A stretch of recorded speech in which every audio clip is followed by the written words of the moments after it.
Well, the scandal rocked the statehouse in Columbus this week, and this morning, Ryan Stubenrauch, a Republican strategist, joins me live via Zoom to talk all about it. Good morning, Ryan. Thanks for getting up early with us. Good morning, Anjanette. So did you just hear what Chuck Jones said, that they don't think they've done anything unethical?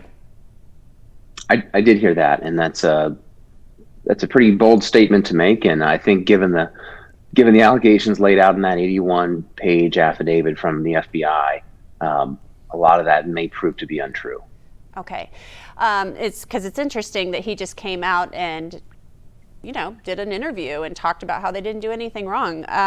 So talk to me a little bit about what your just initial reaction was when the feds unveiled this criminal complaint earlier this week. So for most of us here in Columbus or around Capitol Square and the State House, everybody knew that Larry Householder and some of the other people involved would play hard. And not a lot of people were surprised when they were accused of going the extra step of bribing people. I want to be clear. A lot of the things that are alleged here, using dark money, that's common and legal. Democrats, Republicans across the state do that. What's not legal is a company and this enterprise Larry Householder was in charge of getting together and agreeing, hey, if you give me this money, I'll do this. That's the part that's illegal. And if the FBI can prove that, and I imagine that they feel confident they can, then some people are going to go to prison. You used to work for Mike DeWine. We need to put that out there. You worked on his campaign. You worked for him at the AG's office. So earlier this week, he said that he wasn't going to support the repeal of House Bill 6. As we know, passing that is going to cost all of us more on our energy bills next year. He said he wasn't going to support repealing it. The next day he comes out and says, yeah, I think we do need to repeal it. And he said repeal and replace. How can you repeal and replace this when the allegations are that it was all steeped in illegal activity?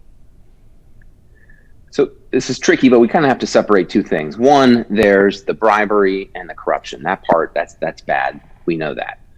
But we have to remember what we're talking about here. FirstEnergy is as large an employer in Ohio as Procter & Gamble is down here in Cincinnati. So Governor DeWine and some of these state representatives, especially the representatives who live in these districts, for an example, in Lake County, the nuclear power plant there is the single largest taxpayer, period. Schools, fire department, parks, children's services, all of those levies would ascend. All of those, the schools would, I wouldn't say they'd go bankrupt, but they would be on the verge of shutting down if these plants go away. So that's what's in Governor DeWine's head. I think that first day where he said, well, I don't want to put thousands of people out of a job. I don't want to close down schools. And that's a valid policy. I think upon some further reflection and reading a little bit more, he came to the conclusion that we can do something better, but we have to undo this stain on Ohio. Yeah, it'll be interesting to see how they feel they can still give that company a bailout when they were, potentially involved or allegedly involved in some type of illegal activity. Ryan Stubenrauch, thanks so much for joining us this morning. We really appreciate it. And obviously there's going to be more to come. The FBI says obviously it's an ongoing investigation. So again, thanks for joining us and have a great morning. Hey, you do the same.